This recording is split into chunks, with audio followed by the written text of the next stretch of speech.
نحمده ونصلي على رسوله الكريم أما بعد فأعوذ بالله من الشيطان الرجيم بسم الله الرحمن الرحيم خيركم من تعلم القرآن وعلمه أو كما قال عليه الصلاة والسلام صدق الله العظيم اثر کرے نہ کرے سن تو لو میری فریاد اثر کرے نہ کرے سن تو لو میری فریاد نہیں ہے داد کا طالب بندہ آواز سامعین محترم آج کے اس مبارک موقع پر میں آپ حضرات کی خدمت میں مدرسے کے تعلق سے کچھ باتیں گزار کرنے کی کوشش کروں گا اللہ تعالیٰ سے دعا ہے کہ اللہ رب العزت صحیح بات کہنے کی توفیق عطا فرمائے اور ہم سب کو عمل کرنے والے بنائے سامعین محترم دراصل مدرسہ نام ہے اللہ کی پہچان کرانے کا مدرسہ نام ہے حضور پاک صلی اللہ علیہ وسلم کی چھوڑی ہوئی وراثت کا مدرسہ نام ہے قرآن مجید کی علوم کی اشاعت کا مدرسہ نام ہے عقائد کی اصلاح کا مدرسہ نام ہے اعمال میں صالحیت پیدا کرنے کا مدرسہ نام ہے امت کے اخلاق کو سنوارنے کا مدرسہ نام ہے معاشرے کی برائیوں کو مٹانے کا مدرسہ نام ہے اخوت و بھائی چارگی کی تعلیم دینے کا مدرسہ نام ہے دین کو پھیلانے کا مدرسہ نام ہے حلال و حرام کی پہچان کرانے کا ماشاءاللہ بہت خوب مدرسہ ایک بہت بڑی نعمت ہے یہ مدرسہ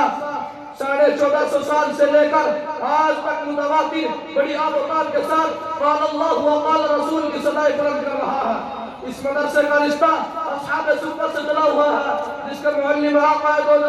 فخر بنی آدم نبی اکرم صلی اللہ علیہ وسلم تھے جس کا طالب علم صدیق اکبر فاروق اعظم رضی اللہ عنہما جیسے جلیل القدر صحابی رسول تھے جس کا نصاب اللہ کا قرآن اور رسول اللہ کا فرمان تھا جس نے دنیا کے اندھیروں میں اور زندگی کی تاریکیوں میں نور کی کرن بن کر اجالا بانٹنے کا تاریخی کارنامہ انجام دیا امت کے حق تقاضے پر لبیک کہہ کر سماجی و معاشرتی تہذیبی و ثقافتی تمدنی و اخلاقی ہر اعتبار سے عزت و قربانی کا بے نظیر مظاہرہ پیش کیا یہ مدرسہ مکہ المکرمہ سے چلا تھا وہاں سے مدینہ المنورہ منتقل ہوا اور رفتہ رفتہ سارے عالم میں پھیل گیا الحمدللہ آج دار ارقم سے منسلک اصحاب صفت سے جنم لینے والے دارالعلوم دیوبند کی شکل میں ہزار نہیں لاکھوں کی تعداد میں مدارس اسلامیہ کا جال چپے چپے پر اللہ کی اس دھرتی کے اوپر پھیلا ہوا ہے اللہ اکبر مدرسہ چل رہا ہے دین کے داعی سے داعی پیدا ہو رہے ہیں اسی مدرسے سے اولیاء اللہ پیدا ہوئے محدثین پیدا ہوئے مفکرین پیدا ہوئے مقررین پیدا ہوئے محررین پیدا ہوئے صدیقین پیدا ہوئے صالحین پیدا ہوئے علماء فقہاء پیدا ہوئے حفاظ قرآن پیدا ہوئے شہداء پیدا ہوئے خطبہ پیدا ہوئے یہ مدرسہ ہے کوئی میرا خدا نہیں ساقی یہاں کی خواق سے انسان بنائے جاتے ہیں بے شک سامعین محترم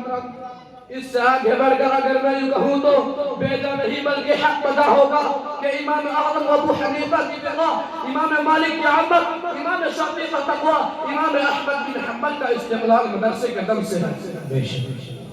سامعین محترم مدرسے والوں نے ہر نازک موڑ پر امت مسلمہ کی رہنمائی اور دستگیری فرمائی ہر دور میں طاغوتی و فرعونی طاقتوں کا ڈٹ کر مقابلہ کیا 1857 قیامت فیض کی انقلاب کو کون نہیں جانتا شاملی کے میدان سے کون ناواقف ہے میں کیا کیا بتاؤں اور کہاں تک بتا سکتا ہوں خدا نہ چاہو اگر تم سے ہو سکے تو مدرسے والوں کی داستان تاریخ کے اوراق سے پوچھو مدرسے والوں کی داستان بالاکوٹ کی پہاڑیوں سے پوچھو مدرسے والوں کی داستان رنگے کے برپر پہ حکمرانوں سے پوچھو مدرسے والوں کی داستان چاندنی چوک سے لے کر خیبر تک کے درختوں سے پوچھو مدرسے والوں کی داستان جیل کی سلاخوں سے پوچھو مدرسے والوں کی داستان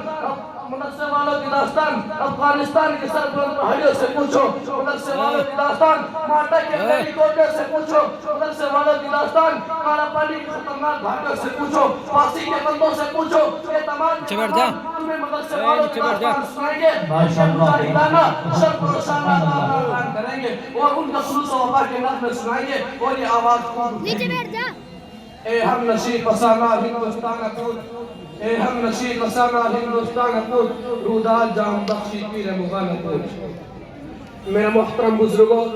آج کل ہم لوگوں کی زبان سے سن جاتے ہیں کہ مدرسے بہت ہو گئے، اتنے مدرسوں کا ہونا ہوگا، تو میں آپ کو یہ بتا دینا چاہتا ہوں کہ مدرسے ابھی بھی کم ہے، مدرسوں کی ابھی بھی ضرورت ہے۔ آپ مجھے بتائیے کیا اتنے زیادہ مدرسے ہونے کے بعد جیسا کہ لوگ کہتے ہیں کہ مدرسے بہت زیادہ ہے، اتنے مدرسوں کا کیا ہوگا؟ کیا امت مسلمہ کی دین کی ساری ضرورتیں پوری ہو گئی؟ کیا سارے مسلمانوں کا نماز روزہ آ گیا؟ آج بھی اور ہمارے اس علاقے میں جہاں چاروں طرف قرآن کریم پڑھا جا رہا ہے، جہاں چاروں طرف تبلیغ جماعت کی محنتیں ہیں، آج بھی آپ کو ایسے لوگ مل جائیں گے جن کو کلمہ تک نہیں آتا۔ بے شک ابھی چند سالوں پہلے 2013 میں جب کچھ ہوا، آپ سب جانتے ہیں، آپ سب کو معلوم ہے، خون کے آنسو ہونے پڑتے ہیں۔ بہت سارے لوگوں کو ہم نے دیکھا کہ ان کو کلمہ تک نہیں آتا، تو مدرسے زیادہ کہاں سے ہو گئے؟ ابھی مدرسے کم ہے۔ جب تک ایک مسلمان کا بچہ دین پر نہیں آ جاتا، جب تک ایک مسلمان کی نماز درست نہیں ہو جاتی، جب تک ایک مسلمان قرآن کریم کو پڑھنا نہیں سیکھ لیتا، اس وقت تک مدرسے کم ہے، اس وقت تک مدرسوں کی ضرورت ہے۔ جب تک مدرسے بنتے رہیں گے اور چلتے رہیں گے انشاءاللہ تعالی۔ اس شہر کے ساتھ میں اپنی تقریر کو ختم کرنا چاہتا ہوں۔ ہمیں دنیا سے کیا مطلب؟ مدرسہ ہے وطن اپنا۔ ہمیں دنیا سے کیا مطلب؟ مدرسہ ہے وطن اپنا۔ مرے گے ہم کتابوں پر غلط ہوگا کفن اپنا۔ وما علینا الا البلاغ۔